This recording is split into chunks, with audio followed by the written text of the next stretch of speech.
Hello, hello, hello. How are you? Thank you for joining me for another edition of Story Time with Paul B. Yeah, yeah, yeah. My name is Brian K McNeill, aka Paul B. And I have been in a profession where I get a chance to teach and speak publicly. I've been telling stories for about 30 years now. And some of the stories kind of stick with me. So a little while ago, I thought it would be fun to share some of these stories with you.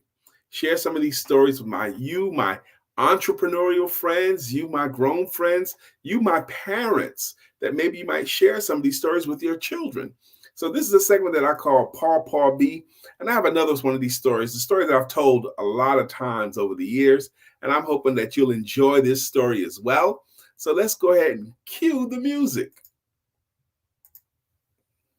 Hey, yeah, come through, everybody come see. Story time with Pop B. Yeah. If entertainment is what you need, story time with Pop B. Yeah. Interesting, entertaining for sure. Stories for adults, parents to entrepreneurs. Got you laughing, you're gonna have a good time. Still educational, this is what you want now. Come through, everybody come see. Story time with Pop B. Yeah. If entertainment is what you need, story time with Pop B. Let's go. All right, here we go. You know, in the hustle and bustle of adulthood, with all the busyness that adults have to go through, all the places we have to be, all the work we have to do, all the bills we have to pay, a lot of times busy adults, they get to the place where they just want to take a commercial break. They want to check out. They want to kind of get some solitude for themselves. And there was a story about this executive, this busy executive. You know, he's in banking and he's always busy. And he decides to take a weekend away from it all. He decides to rent a cabin up in the mountains by himself. And he just wanted to have some solitude. And he does that. He rents the cabin, he checks in, and he's enjoying his solitude. He's enjoying his peace and quiet. Just him, his cabin, and the mountains. And this is in the wintertime, and he's heating himself. The cabin is small. He heats himself with wood in a stove that's right in the middle of the cabin. And he's enjoying it, actually. He has a fire going pretty much the whole time. He has a fire going. And one the second or third night there, I believe is what it was, he decides to explore out in the woods just to see, go out in the woods and listen to the silence and see what's out there. And he's really, really enjoying that silence. Even though it's cold out, he's still enjoying the silence. So he's bundled up warm and he's out there in the woods.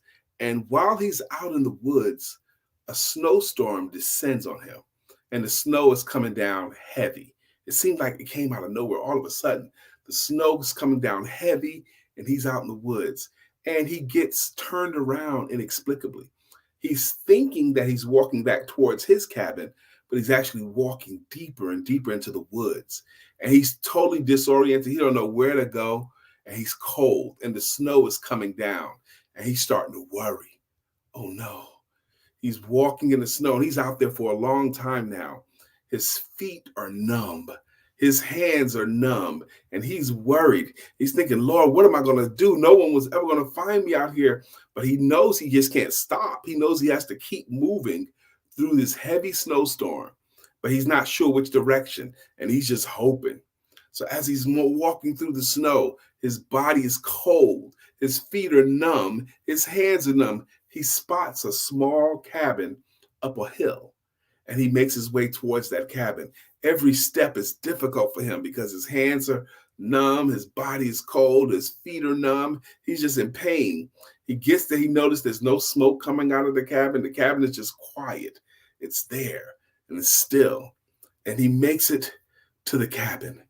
And he goes into the cabin, it closes the door behind him, and the cabin is kind of cold too, but it does have one of those big old potbelly stoves there, and there is wood right there around him.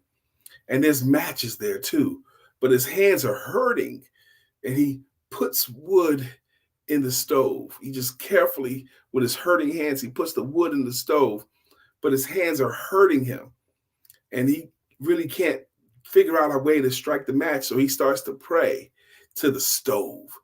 He's saying, stove, my hands are hurting. I can't do it. I am completely numb. If you will give me just a little bit of heat, my hands will warm up enough where I could strike the match and give you the wood. Just give me a little bit of heat so I can do this.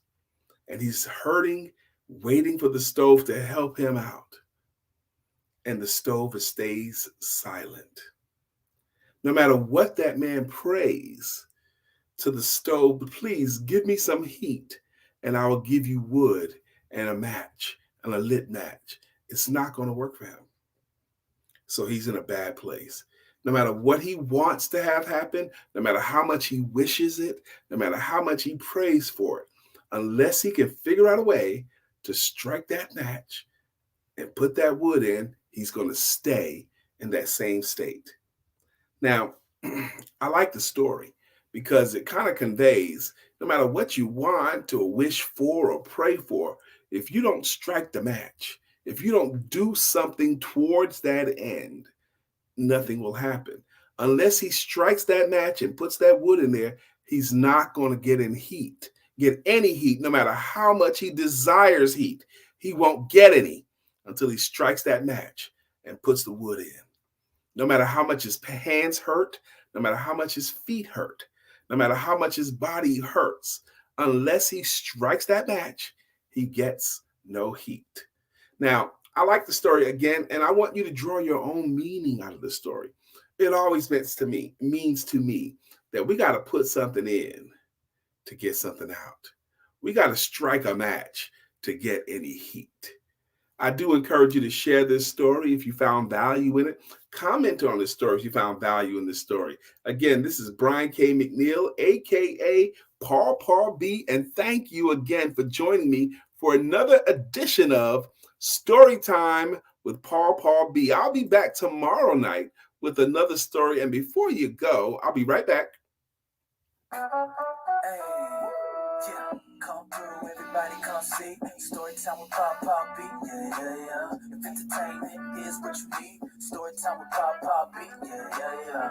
Interesting, entertaining for sure. Stories for adults, parents to entrepreneurs. Got you laughing, you gonna have a good time. Still educational, this is what you want now. Come through, everybody come see. Story time with Pop B, yeah. If entertainment is what you need, story time with Pop B, let's go.